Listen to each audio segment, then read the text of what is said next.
გავხსნათ თქვათ რომ მოგეხსენება პანდემიიდან გამომდინარე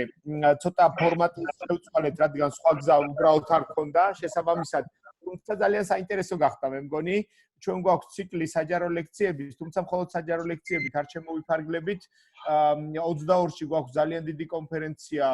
და 26-ში ისევ საჯარო ლექცია გვექნება ხოლო ივნისში უკვე საერთაშორისო ტიპის კონფერენციასაც გეგმავთ ჩინეთთან ეხლა მიდის დეტალების შეთანხმება ამიტომ მთელი ციკლი ექნება რუსთაველის ფონდზე ძალიან გვიხარია რომ ჩვენთან ერთად ხართ და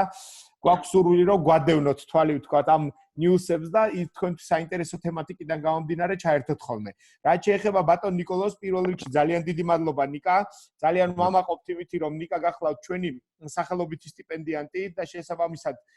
ძალიან დიდი პატივია როცა ჩვენივე გრანტიორები არიან ხოლმე სპიკერები და აქედან გამომდინარე ჩვენთვის ორმაგი мотиваცია ეს ნაწილიც. მოგეხსენებათ რომ ნიკოლოზი ძალიან აქტიურად არის ჩართული უორდროპების მიმართულებით თქვენ იცით რომ ჩვენ იუბილეც ქონდა უორდროპებთან დაკავშირებით მე თვითონ მქონდა ბედნიერება რომ ოქსფორდში ყოფილიყავ იმ პერიოდში როცა შესაბამისი აღნიშვნა მოახდინა ჩვენმა საელჩომ ოქსფორდის უნივერსიტეტთან ერთად და რამდენიმე თვის წინ ხელნაწერთა ინსტიტუტშიც ქონდა უორდროპებთან დაკავშირებით სადაც ბრიტანეთის ელჩიც ესწრებოდა ამიტომ ჩვენთვის ძალიან ახლობელია უორდროპები ძალიან გვიყვარს მარჯორი და ოლივერ უორდროპები და შესაბამისად ძალიან სასიამოვნოა ის რომ ნიკა როგორც პირდაპირ მკვლევარი ამ მიმართულებით და უშუალო კონტაქტში იყო აღნიშნულ ძალიან მნიშვნელოვან კოლექციასთან თავის მოსაზრებებს გაგვიზიარებს და გვექნება საშუალება რომ ამაზე ვიმსჯელოთ ჩვენი მოსაზრებები დავაფიქსიროთ და მე მგონი შეგვიძლია პრინციპში რომ დავიწყოთ ჩვენებს ხო არ გინდათ რაიმეს თქმა გადავცეთ პირდაპირ ნიკას სიტყვა რაც უნდა თქვით მე მგონი ჩაწერაზე ხომ თანხმობ კი ბატონო ხონა გვაქვს როგორც იცით პირადი ინფორმაციის შემცველია ჩვენი ჩანაწერი და შესაბამისად უბრალოდ გვინდა რომ თანხმობა განაცხადოთ იმასთან დაკავშირებით რომ რაიმე პრობლემა არ გაქვს ავტოროთ და შემდეგ გვინდა რომ გავაზიაროთ ეს რა თქმა უნდა რადგან საჯარო ლექციაა და ძალიან საინტერესოა ზოგადად და მესამე პირები რომლებიც ვერ ახერხებენ ხოლმე დასწრებას მოგვიანებით ვიდეოს სახით შეეძლებათ რომ ეს ნახოთ აი ეს არის ჩვენი მოტივაცია თანახმავართ თანახმავართ რა თქმა უნდა დავიწყოთ თანახმავართ ძალიან დიდი მადლობა პირველ რიგში ფონდს იმისთვის რომ გრანტისთვის და შემდეგ ამ პერსონალების ეს რა რაღაცა ეკომესტრეს საკუთარი იმის უკაცრავად თუ შეიძლება ყველა მა ისმის ძალიან ცუდად ხმა გავთიშოთ ყველამ და შესაბამისად ნიკას ხმა დასუფთავდება ხო მე მგონი ახლა ვერ ვთქვით ესე ესე იგი რაც მინდა ხარ გავაკეთო ჯერ ერთი ორი სიტყვით მინდა რომ შესავალი გამეკეთებინა თუ რატომ ეს თემა და საერთოდ რა კავშირში ვარ მე ამასთან იმიტომ რომ ეს პირდაპირ ჩემი სპეციალობა თქვა უორდროპების პერიოდი არ არის და მეორე ის მინდა მეთქვა რომ ეს ლექცია მინდა იყოს არჩევა თქვა ინკლუზიური ან ფართო მსმენელისთვის რომ უბრალოდ ნახოთ რა ხდება იქ ასეთი ქართულოგიისთვის მნიშვნელოვანი და რატომ შეიძლება იყოს თქვა უმაღლესი სწავლების ან მასწავლებლების ან უნივერსიტეტის პროფესორისთვის მნიშვნელოვანი ამ კოლექციაზე ყურადღების გამახვილება და თქვა ინტეგრირება სწავლებაში ეგ ერთი მაგრამ ამავე დროს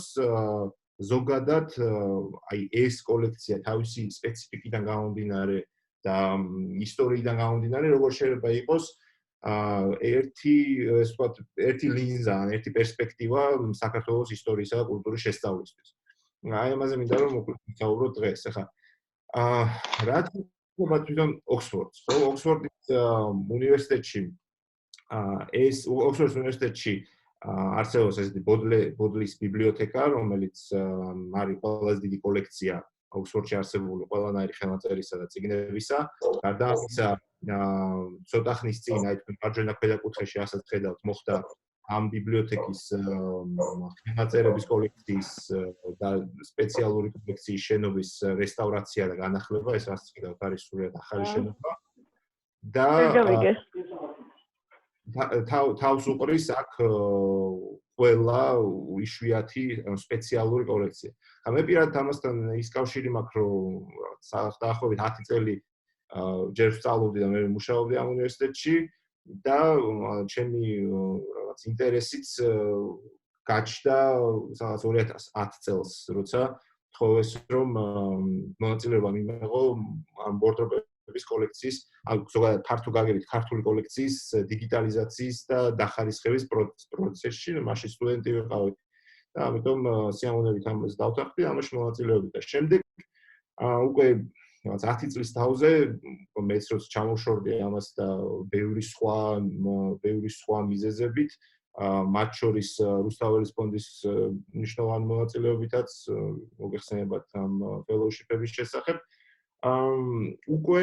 შედეგად არსებობს ამ კოლექციის ერთი ონლაინ კატალოგი, რომელიც 10 წელია მუშავდებოდა.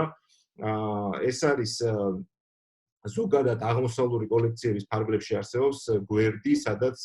მთლიანად თავმოყრილი არის ქართული მასალა, რომელიც არის ძალიან მოსახერხებელი საძიებო სისტემით, რომელიც როგორც გითხარით 10 წლის წინ დავიწყეთ ამაზე მუშაობა ამ სისტემაზე და არის ძალიან დახვეწილი. და ყველაზე უფრო საინტერესო მნიშვნელოვანი აქ რაც არის რომ ეს არის არა უბრალოდ საძიებო სისტემა, არამედ აი როგორც აქ ხედავთ, არსებობს ესეთი დეპოზიტორიუმი, ქვია დიგიტალური ბოდლიანი, სადაც ნელ-ნელა ხდება მთელი მასალის დიგიტალიზაცია. მთელ მასალაში გულისხმობ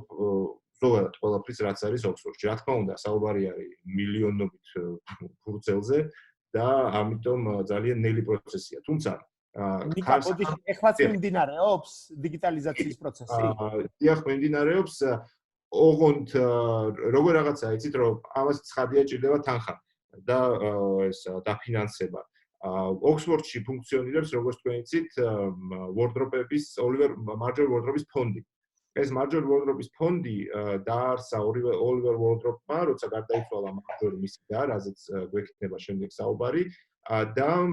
მისი ფუნქცია იყო რომ დაეფინანსებინა ორი რამ. ერთი არის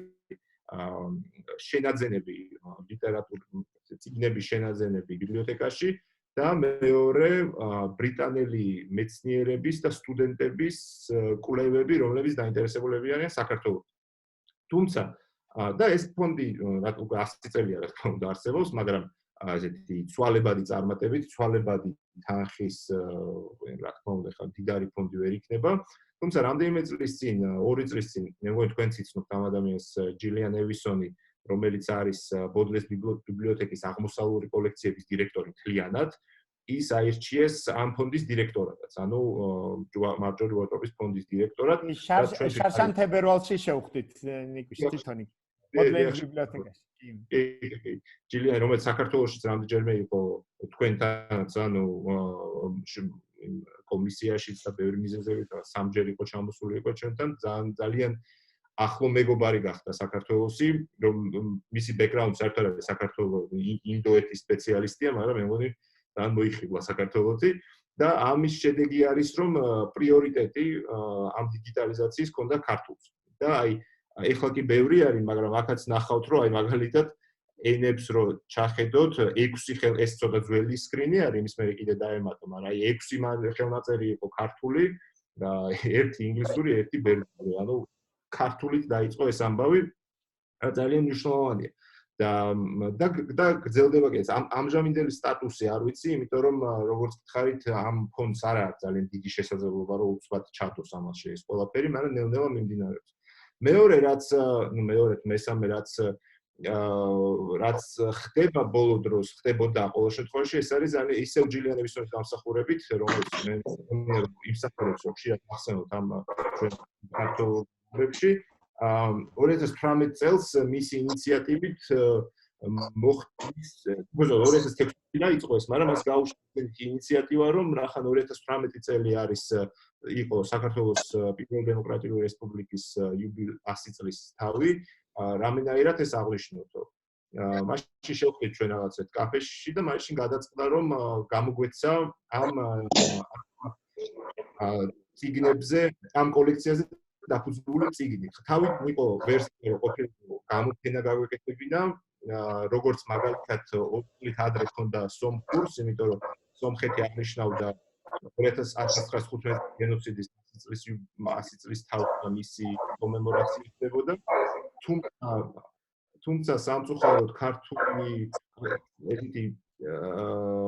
გამოფენას ბოდლესნაირ ადგილას ერთი 10 წლიანი დაგეგმვა სჭირდება, 5 წლიანი მაინც, ამიტომ უფრო სწრაფად რაც შეიძლებოდა გამოვეცით წიგნი. და აი ხა დღეს რაზეც აი ამ წიგნის შესახებ არ აინტერესებს, მაგრამ როგორც არის აგებული ეს წიგნი და ეს გახლავთ ეს წიგნი, ქვია კულტურული მოგზაურობა ბორდოების კოლექციაში საქართველოს შესახებ, სადაც მოთხრობილი არის აი ეს თითოეული ეგზემპლარი იქთი, რომელიც დასული არის ამ ვორდროპების კოლექციაში და თქვენ იცით რომ დიაპაზონი არის უზარმაზარი, ანუ ყველაზე ძველი ხელნაწერი არის მე-5 საუკუნით ან მე-6 საუკუნით თარიღდება, ეს არის პალიმპსესტი, ებრაულ-ქართული პალიმპსესტი, სადაც ქვედაფენა არის ქართული ბიბლიის ერთ-ერთი ტექსტი და ეგ კიდე ცალკე ინტერესია ეგ ხელნაწერი, იმიტომ რომ თითქოს რაღაც ქართული ბრიტანეთში ქართული მემკვიდრეობის რაღაცნაირი კვინტესენცია, იმიტომ რომ სხვა ფურცელი კემბრიჯშია, ლონდონშიც არის და უფრო გაფანტული არის ეს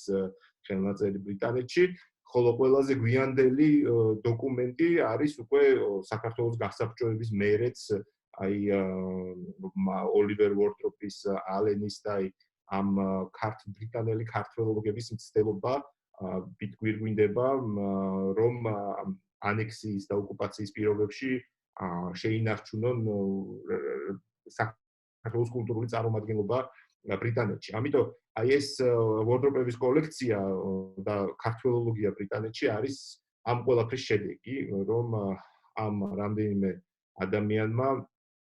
სცადა, რომ გაუქმებული სახელმწიფოების პირობებში დარჩენილიყო საქართველო ოქსფორდში,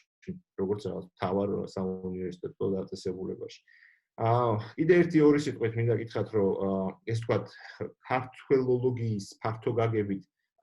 დიგიტალურად წარმოდგენა ოქსფორდში გრძელდება. ეს არის მაგალითად ევროპის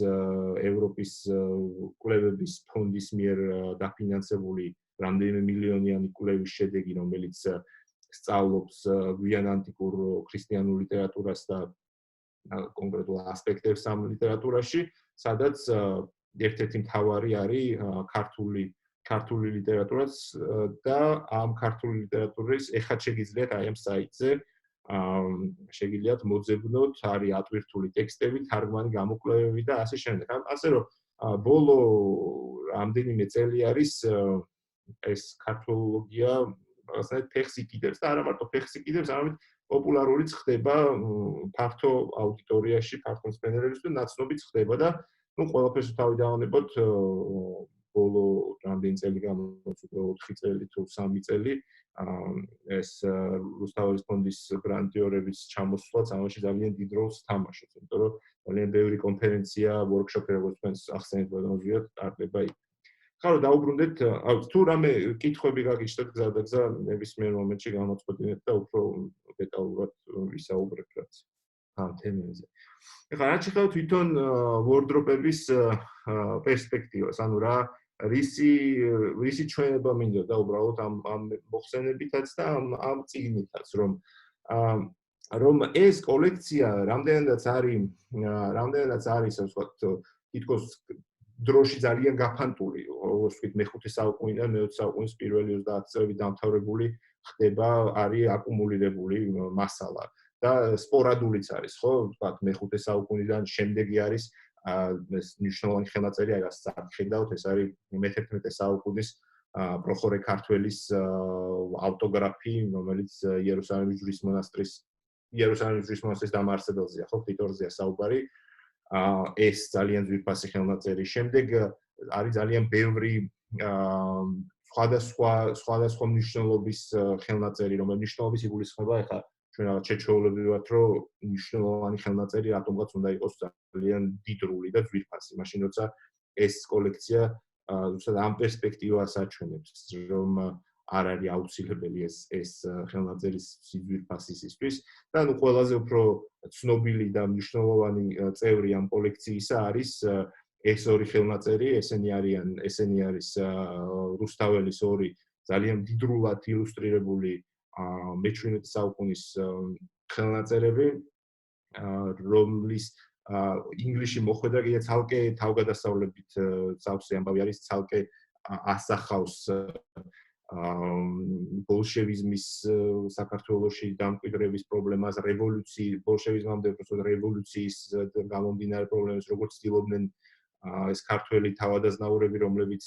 ტრადიციულად იყვნენ მემკვიდრეები ამ ხელნაწერის ან კეთილშობილური მიზნით გახიზვნას საქართველოდან, ან უბრალოდ გაყიდვას და როგორ სარგებლობდნენ ამით თქვათ ბრიტანელი და არა მარტო ბრიტანელი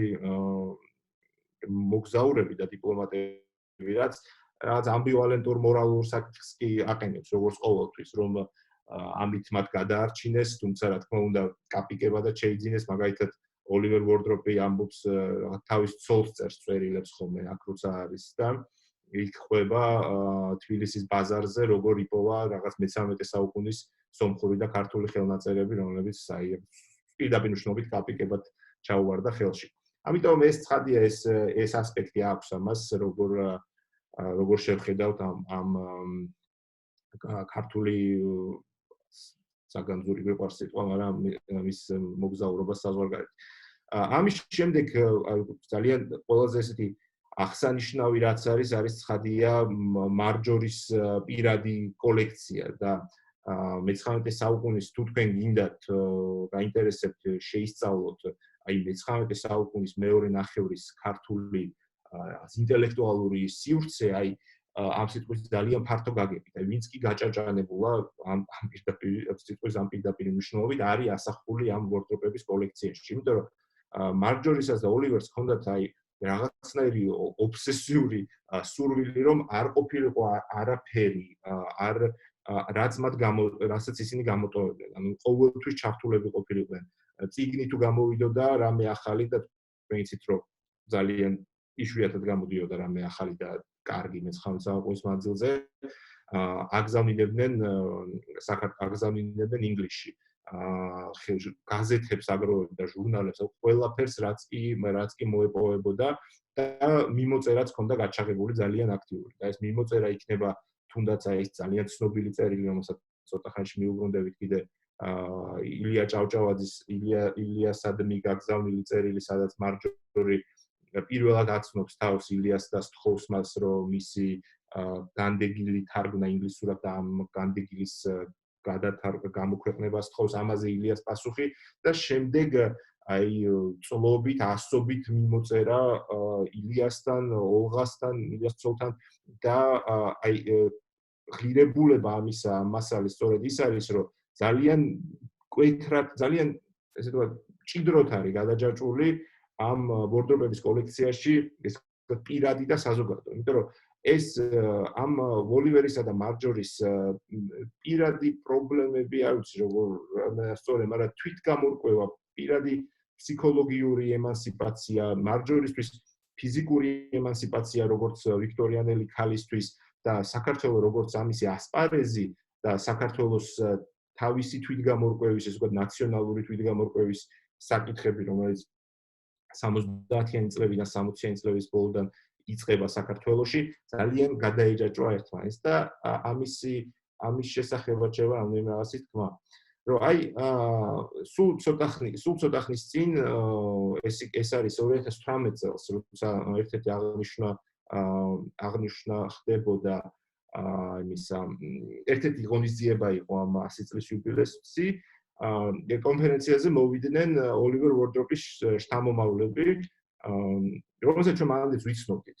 და ქონდა ურთიერთობა, მაგრამ ახლა რომ მოვიდნენ, თან წამოიღეს, თან ხედავთ რომ მოდიან ჩემოდნები, რაღაც 4 დიდი ჩემოდანი მოიტანეს, დაგვიდეს მაგიდაზე და რომ გახსნეს შიგნით იყოს სავსე სრულად უცნობი დოკუმენტები, უცნობი წერილები, უცნობი მასალა, ფოტოები მარჯორისა და ოლივერის. ანუ ის ასეულობით ფურცელზეა და ასეულობით წერილზეა საუბარი, რომელიც ეხლაც პროცესირების იმას გადის. ნუ მაგალითისთვის აქ ყველაზე ხაზგასასმელი რაც არის, ერთი არის ოლივერ ვორდროპის დღიურები, რომლის არსებობის შესახებაც არავინ არ იცოდა აქამდე და დღიურები იგულისხმება აი რო დაიწყო ოლივერმა თავისი კარიერა საქართველოსკენ არცში ჯერ 90-იანების დასაწყისში დამთავრებული სიცოცხლის ბოლომდე არის ეს ძალიან ძვირფას დოკუმენტები. და გარდა ამისა არის ასევე მასალა რომელზეც ახლა ჩვენ ვცდილობთ რომ ამისთვის დაფინანსება მოვიპოვოთ და რაღაცნაირად გამოვიკვლიოთ ეს ამბავი, ან გამოვაქვეყნოთ, ეს არის ოლივერისა და მარჯორის პირადი მიმოწერა, რომელიც გრძელდებოდა მთელი ცხოვრების მანძილზე პრინციპში, მაგრამ განსაკუთრებით ჩვენთვის მნიშვნელოვანია 90-იანები და 80-იანი წლები. და რატომ არის ეს მნიშვნელოვანი? როგორც თქვენ იცით, ოლივერ ვორდროპი პროფესიული დიპლომატიური კარიერა დაიწყო და ამისთვის როგორც კი დაამთავრა სასწავლებელი, მას უნდა ეს ვთქვათ, როგორც ბრიტანეთში წესი იყო, უნდა ემოგზაურა და უნდა გაეგო აი რა ეხმიანება მის სულს, ესე ვთქვათ. და საქართველოში ჩამოვიდა მახლობელ აღმოსავლეთის შემდეგ, ნუ სრულიად გადაირია საქართველოში, შეუყვარდა აქაურობა, ძალიან ისე ვთქვათ, არ ვიცი, რაციონალურადაც და ირაციონალურადაც, ნუ გადაწყვიტა, რომ ეს არის მისი ადგილი, სადაც ის უნდა იყოს. და ამ წერილებში ძალიან კარგად ირკვევა რა, რომ მარჯორი პარალელურად იწყებს ქართული სწავლას ინგლისში. სრულიად დამოუკიდებლად, ანუ თქვენ ახლა წარმოვიდგინეთ ქართული სწავლა ინგლისში 80-იან წლებში, როცა ერთი ქართველი არ დაჭანებს, თუმცა საბედნიეროდ ყველასთვის და როგორც გაიკვევა არა მარტო მარჯორისთვის, არა მარტო ოლივერისთვის, არამედ საქართველოსთვისაც 1920 წელს, იქ იყო ჩასული ვარლამ ჩერქეზიშვილი, რომელიც როგორც იცით, ციმბირიდან არის ამ დროს გაქცეული და ინგლისში დამკვიდრდა და ბოლოს იქ დაკრძალეს კიდეც. და ის ეხმარებოდა მარჯორის ქართული სწავლაში და ის ასევე იყო პირველი, ვინც საქართველოს გააცნო მარჯორი ვორდროპი. და სიტუაცია არის ასეთი, რომ ეს გოგო ზის ინგლისში ერთ-ერთ ლონდონის გარეუბან სოფელში და ყველა სიტყვას, რასაც მოკრავს ყურს, ლექსიკონში იწერს, ანუ არაფერი სხვა საშუალება ამისთვის არ არის. მერე მიმოწერაში, აი ახლად გამოვლენილ მიმოწერაში ესეთი ეპიზოდი არის, რომ ოლივერს წერს, რომ ოლივერს თხოვს, რომ საქართველოსთან გამოუგზავნოს ლექსიკონი და გამოუგზავნის თორსები ეგეთი ამბავია, მაგრამ ეუბნება, რომ დედაჩემს არ უთხრა ეს ამბავი, იმიტომ რომ ძალიან არ უყვარს, რომ ამ საქმით ვარ დაკავებულია, რაც და მერე აი სულ ჩანს ეს მარჯორის მუდმივი ფრუსტრაცია, იმით რომ მას არ აქვს საშუალება, რომ აი ეს ასპარეზი, რომელიც მოწოდება მისთვის საქართველოს და პირდაპირ ასე წერს, როგორ ესიზმრება საქართველოს, რომელშიც ჯერ არ ყოფილა, როგორ ბოდავს საქართველოსი, როგორ ყველაფერი საქართველოსთან აკავშირებს და რომ აი მარჯორი ამ საქართველოს აღმოაჩენს როგორც თავისი ემანსიპაციის ასპარეზს, რომ ეს არის თითქოს ის რაღაცა, რაც მარტო მისი არის. და ეს ძალიან კარგად ჩანს ამ წერილებში, აი როგორ უნდა რომ აი ეს თავისუფლება, რომელიც მას არ აქვს, იმიტომ რომ ბრიტანეთის 80-იან წლებში ბრიტანეთი, მაღალი კლასის ბრიტანეთის კონსერვატიზმი ბევრად აღემატებოდა საქართველოს კონსერვატიზმს, როცა ქალებთან იყო დაკავშირებული.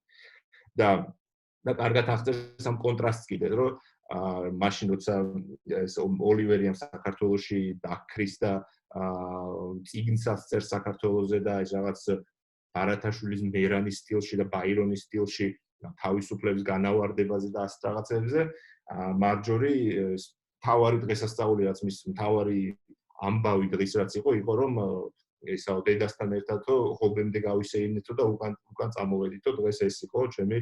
ეს ვთქვათ ჰაილაიტი ცხოვრებისო და ამიტომ აი ეს საქართველოს მისთვის იყო ეს ესკეპისტური სამყარო. და როცა ჩამოდის და იცით რომ ორჯერ იყო ჩამოსული, ესეც არის აღწერილი, ეს მოგზაურობაც მისი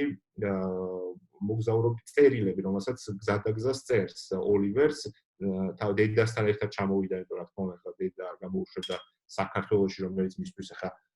ამაზე უფრო ბარბაროსული და რა ვიცი, შორეული რამ წარმოუდგენელი არის და ეს წერილებიც არის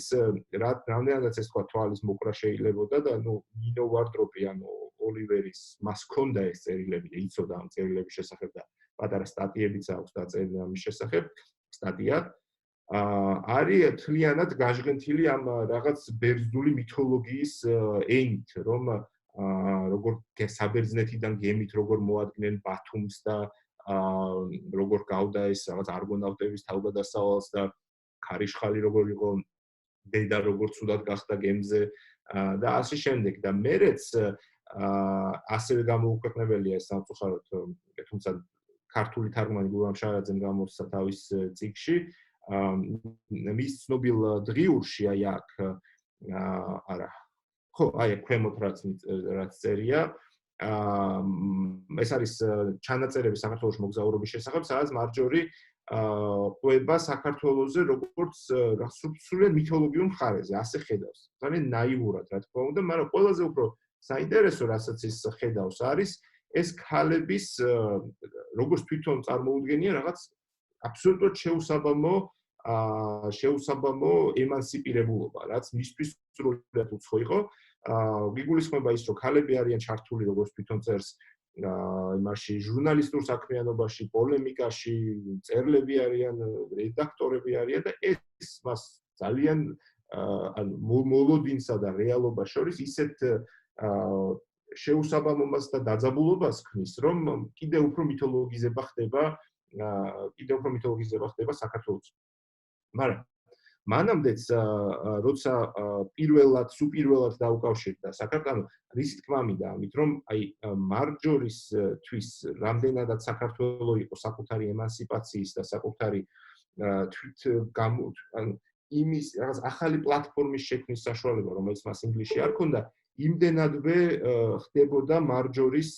ფენომენის კარგი გაგებით გამოყენება ქართველების მიერ მე-19 საუკუნის მეორე ნახევრის ბოლოსკენ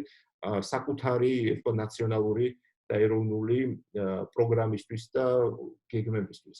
და რა თქმა უნდა ეს თავიდანვე შეამჩნია იმან ადამიანმა რომელიც ყველაზე უფრო ესეთი ინტუიცია ჰქონდა ასეთი რაღაცების გამოყენებისთვის ეს იყო ილია ჭავჭავაძე რომელმაც როგორც კი მარჯორიმ მისწერა წერილი იმაზე რომ უნდა განდეგილის გამოქვეყნება 90-იანის დასაწყისში მაშინვე გამოაქვეყნა ილიამ მარჯორის ეს წერილი ივერიაში და როგორც კი ეს გამოაქვეყნა, როგორც ხდებოდა იმ დროს საქართველოს ხო რაღაც ლაკმუსივით იყო ეს ქვეყანა, რომ აი ყველაფერს ისრუტავდნენ და ყველაფერზე პოლემიკა ჩაღდებოდა, იმიტომ რომ ძალიან რაღაცა მოწყურებულები იყვნენ თითქოს ამ ტიპის აქტივობას. მარჯორის ამ წერილმა გამოიწვია ძალიან დიდი სენსაცია. აი ჯერ დადგმული არ ქონდა ფეხი საქართველოში, რომ მარჯორი იყო უკვე ყველაფრის საჯარო დისკურსის ცენტრში აღმოჩნდა. საჯარო დისკურსი იყო რა, პირველი დაიწყო საუბარი მაშინვე ქალების ემანსიპაციაზე, ქალებისთვის განათლების უფლებაზე, ქართულზე როგორც ამ ნაციონალური პროგრამის ერთ-ერთ მთავარ გეგმაზე, იმიტომ რომ მარჯორიმ ქართულად დაწერა ეს წერილი, თითქმის სრულყოფილი ქართულით და მაშინვე დაიწყო ამაზე დისკუსია, რომ აი ქართველები როგორ ვლაპარაკობთ ქართულად, როგორც ქართველი ქალები და მაშინ როცა უცხოელმა ასე კარგად დაწერა და ან მოხდა მისი ეს ინტეგრაცია მაშინვე ამ დაწყებით ჩანასახოვან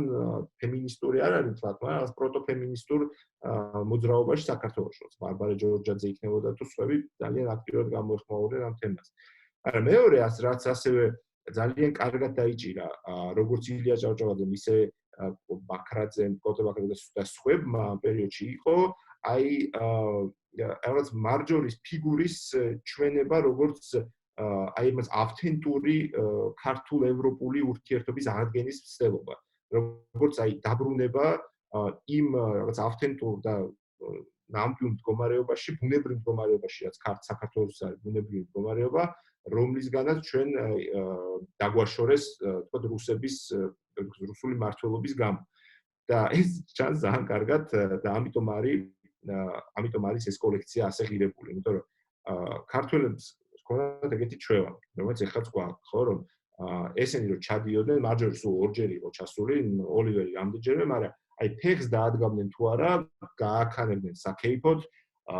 აი სულ აქეთ-იქეთ დაატარებდნენ, უკვე ცუდად იყვნენ ესენი, საჭმელ რაღაც, საჭმელსაც ვეღარ ჭამდნენ და ეს кейფები ხდებოდა ან ქუთაისში რაღაც ცნობილი რაღაცა ცაცხვის ქვეშ ან მუხის ქვეშ ან თელა რა სულ ასეთი ამბავი იყო და მე ეს სადღეგრძელოებს ხო ამბობდნენ კილომეტრიანს, მაგრამ არ ჯერდებოდნენ ამით რომ მარტო თქვენ ეს სადღეგრძელო,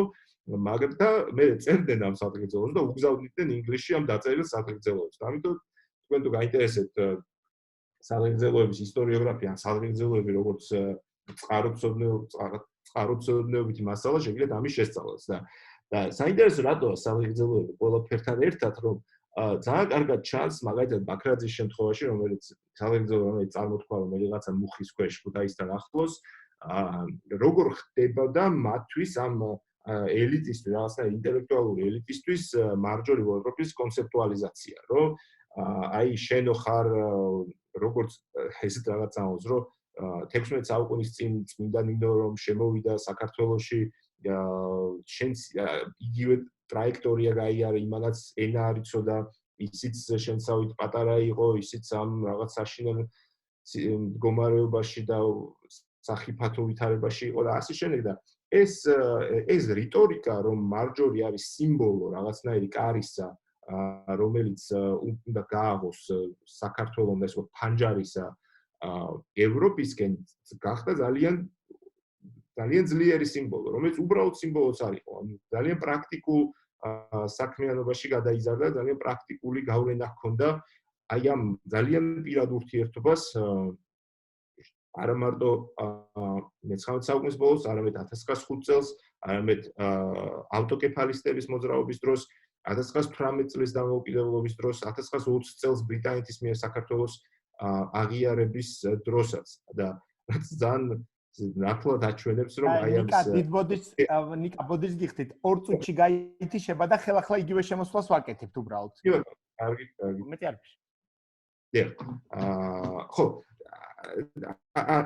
ასე იყო ეს გადახლართული ერთმანეთთან ამათი ცხოვრება და რაში ვლინდებოდა ეხა ეს ყველაზე ასევე მასალიდან რაც ძალიან კარგად ვლინდება რომ როგორც გითხარით მარჯორი იყოს ორჯერ ჩამოსული მაგრამ ძალიან დიდი კვალი დატოვა და ოლივერი ძალიან ხშირად იყო მაგრამ ინგლისშიც კი როცა მარჯორი ინგლისში ცხოვრობდა